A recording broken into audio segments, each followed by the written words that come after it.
রাজনৈতিক জনগোষ্ঠী হিসেবে টিকে থাকা এবং বিকশিত হতে গেলে জুলাই ছাত্র জনতার অভ্যুত্থানের প্রোক্লেমেশন জারির প্রশ্নে ঐক্যের প্রয়োজন।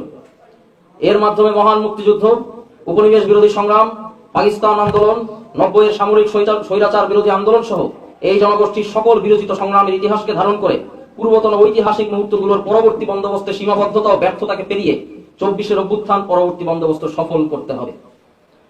বন্ধুগণ, গণ অভ্যুত্থানের বাস্তবতা ও ঐতিহাসিক দাবির মুখে সরকার প্রোক্লেমেশন জারির ব্যাপারে সম্মত হয়েছে। আগামীকাল বৈষম্য বিরোধী ছাত্র আন্দোলন ও জাতীয় নাগরিক কমিটির একটি প্রতিনিধি দল মাননীয় প্রধান উপদেষ্টার আহ্বানে সাক্ষাৎ করতে যাবেন। সেখানে দেশের অন্যান্য রাজনৈতিক দলের সঙ্গে আলোচনা হবে।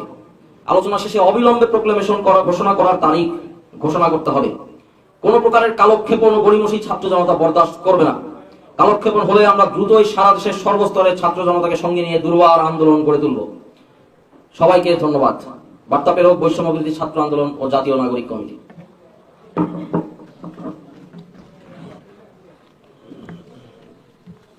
আপনাদের কারো কোনো প্রশ্ন আছে? সেটা আগামীকালকে সকল দল আসবে, একসাথে বসবে, ওনাদের মধ্যে ডিসকাশন হবে। প্রোক্লেমেশনের বিষয়ে সবাই ঐক্যমত পোষণ করেছে যেটা ঘোষণা করা প্রয়োজন। তবে সেটার টপিক বা শব্দ চয়ন সেটা নিয়ে আমরা কালকে বিস্তর আলোচনা করব। তো ওই আলোচনার পরে আমরা আসলে সিদ্ধান্তে পৌঁছবো যে কবে বা কিভাবে এটা হলো জাতির সামনে উপস্থাপন করা হবে। সংবিধান সংস্কারের বিষয়ে অন্যান্য রাজনৈতিক দলগুলো থেকে আপনাদের সাথে যদি ঐক্য না মিলে সেক্ষেত্রে কি করবেন আপনারা? আমাদের একটা ঐক্যের জায়গা আমরা প্রতিষ্ঠিত হয়েছি যে বাংলাদেশের সকলের এই গণ অভ্যুত্থানের শহীদ আহতদের স্বীকৃতির জন্য আমাদের একটি তালিক প্রমাণ প্রয়োজন। সেখানে হলো কালকে সকলের সাথে আমরা আলোচনা করব এবং আমরা বরাবরই ছাত্র জনতা যে গণ অভ্যুত্থানে অংশগ্রহণ করেছিল সে বিপ্লবের স্পিরিটকে আমরা ধারণ করি এবং সেই অনুযায়ী আমরা আগাবো। তবে আমরা চাচ্ছি আমাদের ওপেন ডোর আছে, সেখানে সকল আলোচনার সুযোগ রেখেছি, সকল পক্ষই যাতে ঐক্যবদ্ধভাবে আমরা থাকতে পারি। আমরা যথেষ্ট ধৈর্য এবং সাহসিকতা পরিচয় দিয়ে যাচ্ছে। অন্যান্য দলকে আমরা এক্ষেত্রে আহ্বান জানাবো। ছাত্ররা যেভাবে অতীতে সাহসিকতার সাথে যুদ্ধ করেছে, আগামীতেও যুদ্ধতেও আপনাদের সন্তানদের পাশে থাকবেন এবং বাংলাদেশের ভবিষ্যৎ যে প্রজন্ম রয়েছে সেই প্রজন্মের লড়াইয়ে আপনাদের অংশীদার করবেন। 15 দিন আপনি যে সময় দিয়েছিলেন সেটা কি প্রকাশিত করার সময় নাকি আবার ডিসকাশনের সময় আপনি দিয়েছিলেন? আমরা 15 দিনের জুলাই প্রোক্লেমেশনের যেটা আমরা উদ্যোগ নেওয়ার যে ডেডলাইন দিয়েছিলাম, সরকার গতকালকে ইতিমধ্যে উদ্যোগ নিয়েছে। আমরা সেই উদ্যোগ সরকার ধীরগতিতে নিয়েছে, আমরা এটা বিশ্বাস করি এবং প্রেস রিলিজে আমরা প্রকাশ করেছি। কিন্তু এটা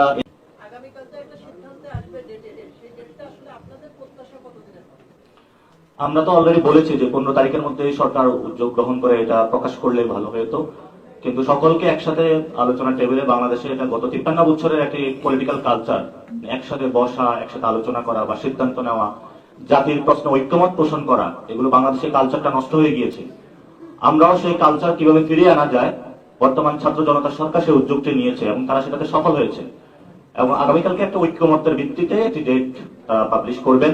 আমরাও চাই এটা দ্রুত সময়ের মধ্যেই এটা করা হোক। আমরা অলরেডি 31 তারিখ বলেছিলাম, 15 তারিখ গিয়েছে। যেহেতু সবাই এক টেবিলে এসেছে, আমরা আশা করি দ্রুত এটা প্রকাশ হবে এবং আমাদের জায়গা থেকে আমরা বলি যত দ্রুত সম্ভব, এটা যদি কালকে সম্ভব অথবা এর পরের দিন, যত দ্রুত সম্ভব এটা করা উচিত। সকল ধরনের প্রস্তুতি কি আপনাদের আছে বা সকল রাজনৈতিক দল কি ইতিমধ্যে নিয়েছে? আবার একটু বলবেন। এটার যে প্রস্তুতিটা সবাই কি নিয়েছে কিনা?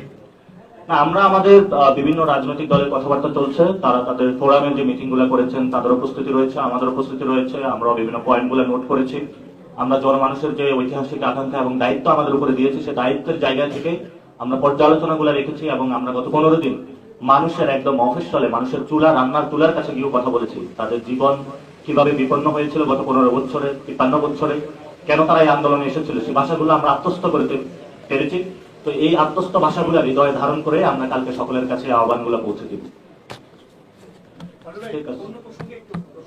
আজকে উপজাতির উপরে একটা হামলা হয়েছে, সেখানে আপনাদের যে একজন নেত্রী ছিলেন, এই বিষয়টা আসলে আপনারা কিভাবে দেখতে পারেন? এটা কোনো ধরনের পদক্ষেপ নেবেন কিনা? আমরা তো আজকে সন্ধ্যায় একটি বিক্ষোভ মিছিল করেছিলাম জাতীয় নাগরিক কমিটি এবং বৈষম্য বিরোধী ছাত্র আন্দোলন শহীদ মিনারে। সেখানে আমরা স্পষ্টত বলেছি বাংলাদেশের এই 24 পরবর্তী কোন সন্ত্রাসী কার্যক্রম চলবে না। যারা রাজপথে রক্ত জড়াচ্ছে, সন্ত্রাসী কার্যক্রম চালাচ্ছে, তাদেরকে দ্রুত শাস্তির আওতায় আনতে হবে।